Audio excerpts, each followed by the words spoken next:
Welcome to the Financial Toughness Podcast, where we talk about personal finance and how to become financially stable. Because as you know, life isn't getting easier, so you need to get financially tougher.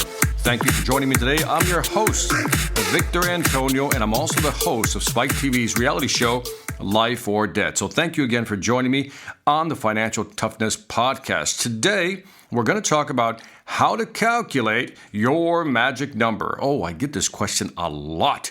What is my magic number, Victor? How do I calculate my magic number? Well, you're about to find out. Now, here's what you're going to need in order to calculate your magic number. A piece of paper and a pen and maybe even a calculator. I don't think you'll need a calculator, though. Now, if you're driving, just listen up, and then later on you can refer back to this. My website is www.financialtoughness.com. That's where you'll find this podcast. So not only will I have this recording, I'll also have some notes that you can follow and actually calculate your own magic number. So focus on the road, be safe. If you're at home, sitting down, writing this out, great. Let's do this. All right. First thing you're going to need is to calculate your net income. Now, your net income is how much money you take home, how much money you put in your pocket after Social Security has been taken out, FICA has been taken out, just all that stuff has been taken out, and what is your net income? You're also going to need to know what is your net expense, or what are your net expenses. And so what I want you to do is calculate all your expenses and figure out what is that net expense number. What is that net expense number? Now, I'm going to walk you through an example. This is something I came up with just to kind of give you an idea of how to calculate your numbers, okay? Now, here's what I want you to do. I want you to pretend for a moment, write this down, that your net income is $4,000. Just write $4,000. We're just going to use this as an example. Also write down that your expenses are a total of $5,000 per month. So basic math here. You got $4,000 coming in, you got $5,000 going out, which means you have a shortfall, a negative, a deficit of $1,000. Now, there's 4 ways that you can break even at the end of the month, or 3 ways rather that you can break even. One is you can increase your income by $1,000. In other words, go from $4,000 to $5,000, and at the end of the month, you break even.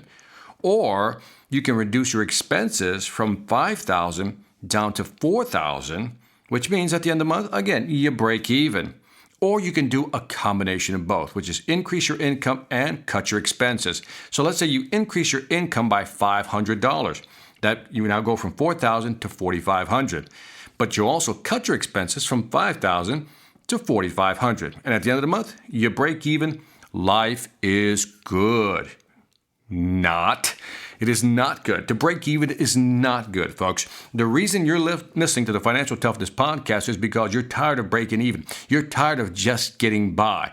So let's push this to the next level. I want you to pretend for a moment that we have the same net income, you have the same expenses. $4,000 income, $5,000 expenses.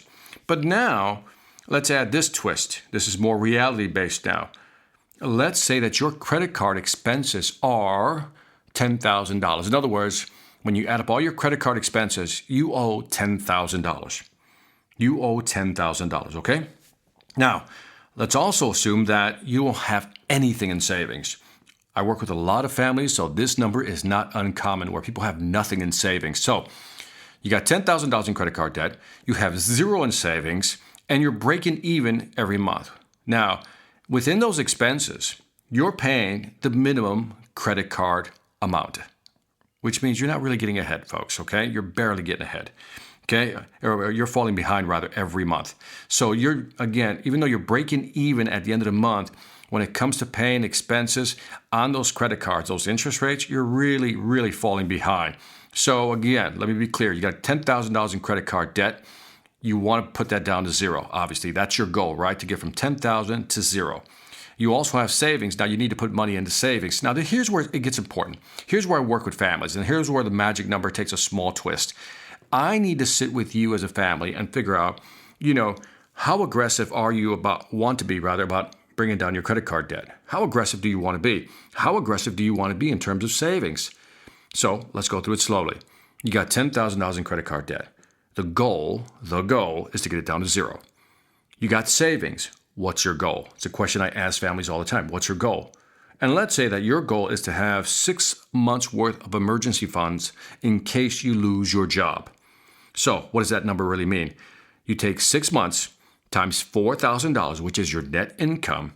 That equals $24,000. That means you want to have in your savings account $24,000. So again, we have two goals. Get the credit card down from $10,000 to zero and get our savings up from $0 to $24,000. Then I asked the family the next question. Which is more of a priority? It's a good question. Which is more of a priority? Is getting the credit card down to zero a bigger priority than savings, or vice versa? Let's say that, for sake of discussions, that the credit card from $10,000 to zero is the number one priority. You just want to get rid of that beast, that gorilla, get that monkey off your back. And the second priority is to go from $0 to $24,000 because you feel that you're very stable in your job. So priority number one is get the credit card down from $10,000 to zero. Savings, priority number two, from $0 to $24,000. Great. Now that we have those numbers in play, let's do the calculations again and let's come up with the magic number. Again, your net income is $4,000 a month. Your total expenses is $5,000. Your total expense number is $5,000. Now, let's say that, again, this is what I do with the families. I have a discussion with them, and let's say that we agreed that you want to pay $5,000 in addition to your minimum payment on your credit card. You want to pay $500 on top of the minimum payment. Remember, that minimum payment's already in your expense number of $5,000. You want to pay an additional $500 rather on top of that to pay it down and be more aggressive, which means that if you paid additional $500 plus the minimum, you could be looking at it being, credit card debt free in a little less than a year and a half. And then we also talk about the savings. Well, you say, and we agree, that maybe you can afford to put $300 a month towards savings. Okay, not a lot, but you know what? Let's put that towards savings, right? Great. So that's the new agreement, that we're going to put $500 a month extra on top of the minimum payment towards credit card payments. And then we're going to add $300 into savings. And again, this is something you need to discuss with your spouse. You guys need to get on the same page. And the priority is the credit card first, savings second. So now, you have a total expense number of $5,000. You also need to generate an additional $500 a month to pay down your credit card debt. You also need to generate an additional $300 a month to begin putting away for the long term in savings, which means you got $5,000 total expenses. You want an additional $500, that's $5,500, and you have to come up with another $300 for savings. That's $5,800. That is your magic number, $5,800, because not only are you covering your expenses, you're paying down your credit card and you're putting away money for the long term. So you're only making $4,000 a month, which means you have a deficit, a negative of $1,800. Remember, total expenses plus $500 for credit cards plus $300 for savings. That's $5,800 you have to come up with every month, but you're only at $4,000.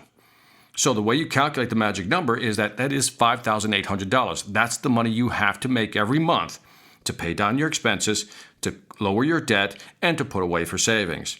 Now, if you're only making $4,000, again, there's two ways to get at that magic number. One is you can increase your income, because right now the deficit is $1,800.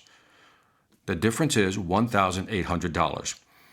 So you need to increase your income by $1,800. You need to cut your expenses. You can look at the $5,000 of expenses, and could you cut $1,800 out of there? Probably not possible, but you can do a combination of both, which is increase your income a little bit and lower your expenses, and you will hit your magic number. Get the idea? So this is where you begin to play with the number itself, because let's walk through an example. If I'm at $4,000 and I can increase my income by $1,800, that means I can hit my magic number of $5,800. But let's say that my expenses, now you got to pay attention because here's where it gets really tricky. If my expenses are $5,800, right? That's my expenses plus my credit card payment and plus my savings. Could I reduce that number? And let's say that I could reduce my expenses by $500. Listen carefully. You got to really follow me on this one. Let's say I reduce my expenses by $500. In other words, I used to be at $5,000 in total expenses. Now I'm at $4,500, right? Great. What does that mean? That means now I only have to come up with $5,300 per month. Remember, I was at $5,800 and I just reduced my expenses by $500. That means my new magic number is $5,300, which means I'm only off $1,300 because my net income is still $4,000. Okay, my net income is still $4,000. So all I have to do is increase my income by $1,300 to actually pay for my expenses, pay down my credit card debt, and obviously put some money away for savings. Get the idea? So here's how you can play with it. So by lowering your expenses, you can lower your magic number. By increasing your income, you can breach that shortfall. In other words, you can close the gap on that shortfall. So keep this in mind. Now, I'm going to put this all online so you can see it for yourself and how it works and how it rolls out. But calculating your magic number is really about, look at your net income, $4,000. Expenses, $5,000. There's a $1,000 deficit, right? So you can increase your income or cut your expenses. But at the end of the day, if you just break even, you're just breaking even. You still need to pay down your debt and you need to put some money away for savings. So in this case, what we used was $5,000 extra per month on the credit card debt, $300 into savings, and now our new magic number is $5,800. Total expenses was $5,000 plus $500 for the credit card plus $300 for savings. Our new magic number is $5,800. But again, if you can lower your expenses, look at that $5,000 line item, that expenses, and maybe lower that, you can lower your magic number.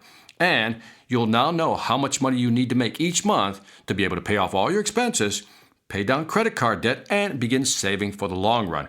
Here's the added bonus, that let's say in a year and a half, you're able to pay off that credit card line, right? That $500 a month, you've paid off your credit cards, you no longer have to pay $500 a month. Well, now you can take that $500 a month because you're used to paying it and put that towards savings, and now your savings will grow more aggressively.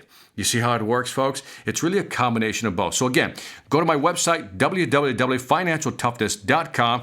I'll have this podcast on there. I'll also have this information that we discussed in paper form, in written form, so you'll be able to walk through it. If you have any questions, leave it on the website. If you have any feedback, leave it on the website. I appreciate your time. And on that note, I'm going to sign off and thank you again for joining the Financial Toughness Podcast. This is Victor Antonio, signing off.